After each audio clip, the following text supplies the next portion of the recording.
Hello and welcome back to Exeter City, where I have had the single most frustrating transfer window I've ever had in Football Manager. I'll get you caught up.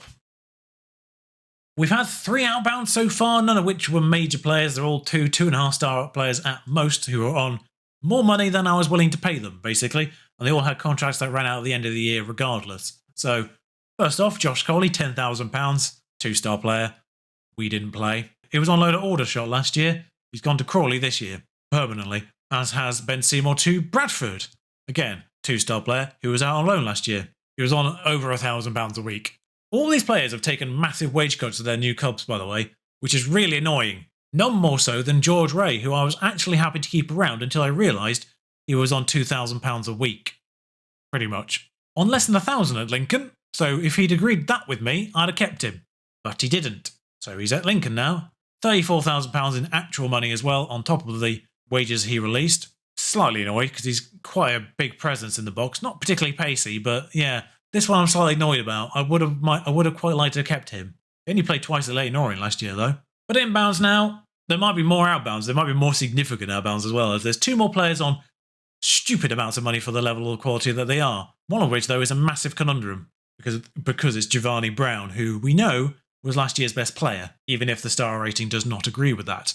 Anyway, Jääskeläinen, who has the same star rating as Giovanni Brown, 2.5 stars, so a good League 2 player according to the overall ratings there. He's my backup goalkeeper. You know Jääskeläinen, largely because of his father. Similarly, and this is a theme that I didn't realise until I pressed record on this, but Tom Ince, who you also know because of his father, and also because he's relatively decent himself. He spent most of his time in the Championship, in fairness, though. He's decided to join Exeter. Those two, both he and Jääskeläinen, were actually pre-contract deals as well. I got them both signed up in the month leading up to transfer day. £2,400. It's a lot, but he was actually going to be one of the best players we had at the time. His star rating has gone down a little bit due to acquisitions since, but I still think he's probably one of our best players. I think actually his star rating is probably lower than he actually is quality-wise. So hopefully he gets a few good performances under his belt once he returns from injury, and we can get that rating up a little bit more again. Did play in the Carabao Cup game, which we have played already. Didn't play well. Luke Mbeti, who is on loan from Manchester City, does have consistency issues and apparently injury issues, so I'm slightly concerned by that. Not particularly pacey, his physicals aren't sensational. His positioning, however, is, his vision is, his tackling is, his marking is oddly low compared to those, but his heading and first touch are also pretty good. He's a very good ball-playing defender. He's also naturally left-footed. Felt like a no-brainer to try and get him in, considering we've got him for no pounds a week.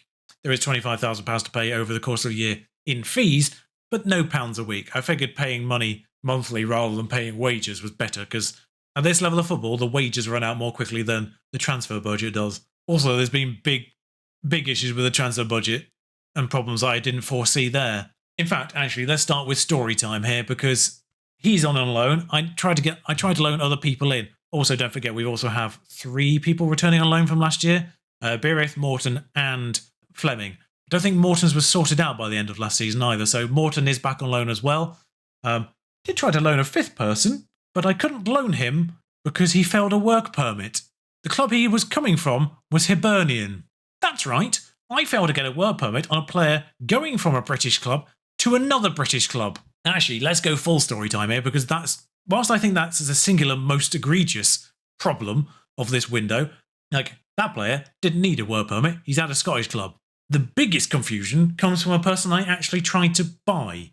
We tried to buy a player for £100,000 up front and other bits and pieces. Yeah, a fairly big acquisition in fairness, but he had potential and he played in both defensive midfield and centre-back perfectly. A great versatile option for both those roles, particularly in this level of football. So I thought, he's worth the money. Dutch at Brighton. Lars Den Donker, in case you were wondering. I couldn't sign him because he failed a work permit. Despite the fact he has settled status at Brighton, I'm still trying to sort it out again. I don't know if the settled status was on there when I tried to sign him the first time, but he does have it now, so I'm going to try and do it again and see if he doesn't need a work permit this time. I don't know what's going on. It's really confusing. He's going from one English club to another English club. He doesn't need a work permit. I don't know what's happening. And the reason why I bring that up now is because we did get another Dutchman from another English club without any issues. Kelly Roos, a free agent from Derby, so slightly different situation. He has settled status in our squad. I actually can't remember if he passed his work permit or just didn't need one. But either way, no issues with Kelly Roos. I don't know what the difference between Roos and Dendoncker was, but actually focusing on Roos in terms of things I think that are very important in this year's game engine for goalkeepers this year, which are error reach, reflexes, one-on-ones, and agility. Those 4 key attributes, I think, this year. 14 or 15 on all of them. He's decent at throwing as well. His determination is great. His kicking is pretty good too. So his distribution is odd because his throwing and kicking are 14 and 15, but his passing is 8 and his vision is 10. So slightly odd on those two. His communication and other mentals aren't particularly good, but you are going to have sacrifices at this level of football. He is here on £1,000 less a week than last year's lone goalkeeper.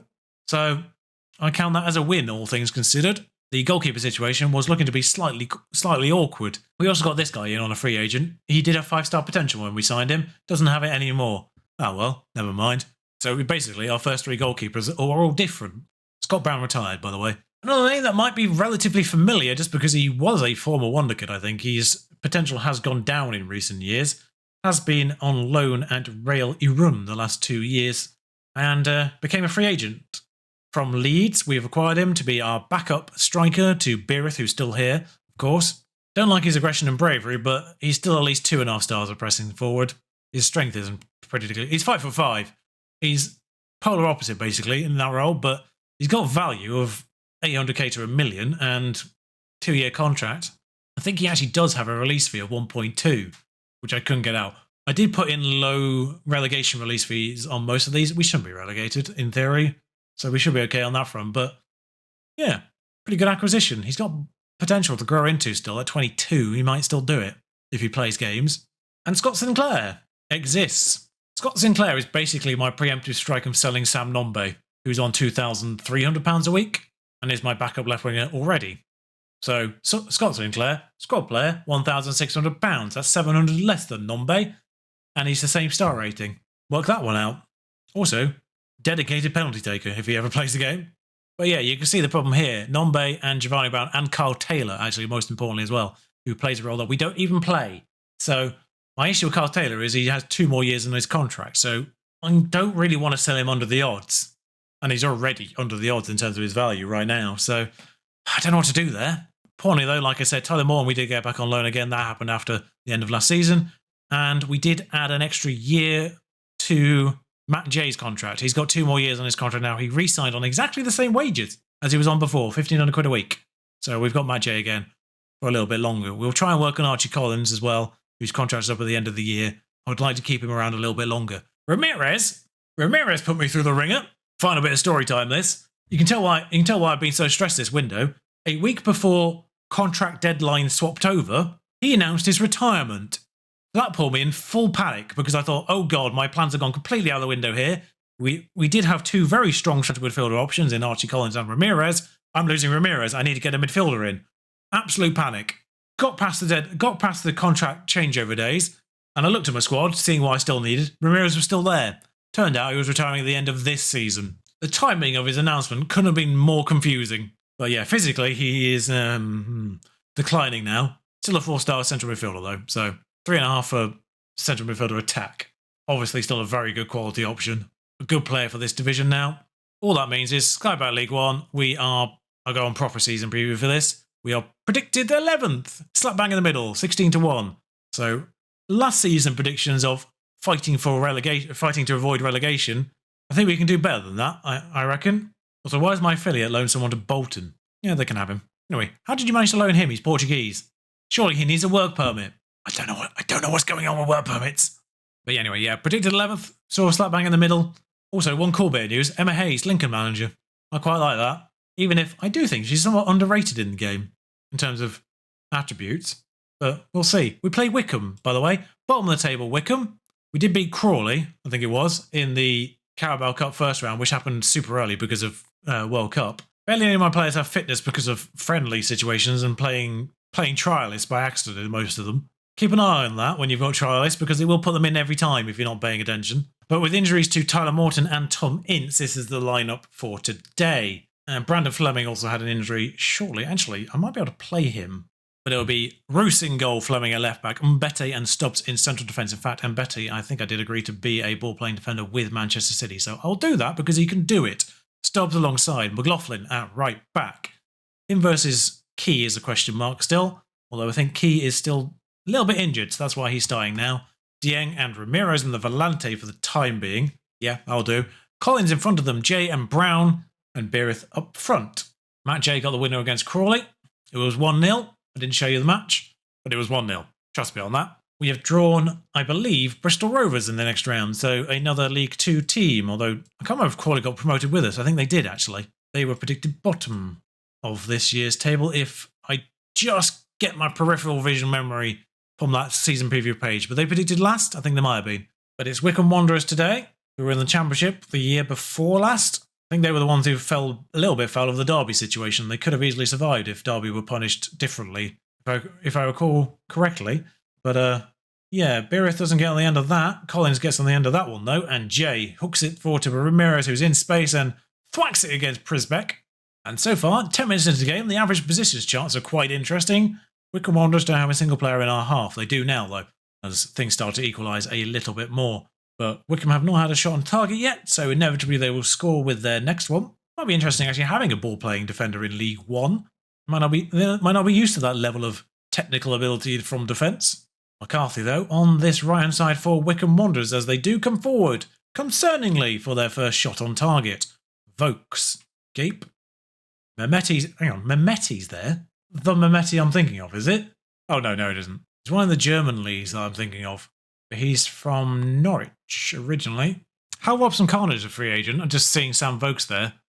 His fellow Welshman. Too much money, of course. Fair few people, too much money. Junior Hoylett, too much money. Harry Chapman, too much money. He's on trial here currently. I'm trying to loan in someone from Chelsea to cover that left wing role as well, behind Jay.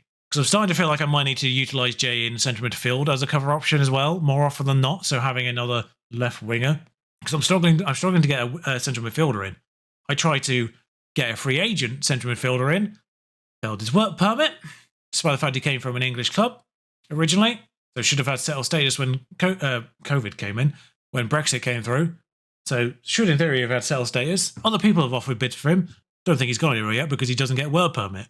Really annoying. He's Guatemalan, which is what's causing the problem. But it's 0-0 here. I see 3-1 at MK Dons there. 4-1 for Fleetwood now. How the supporters here wish they were watching that match. 4-2 at MK Dons. Good God.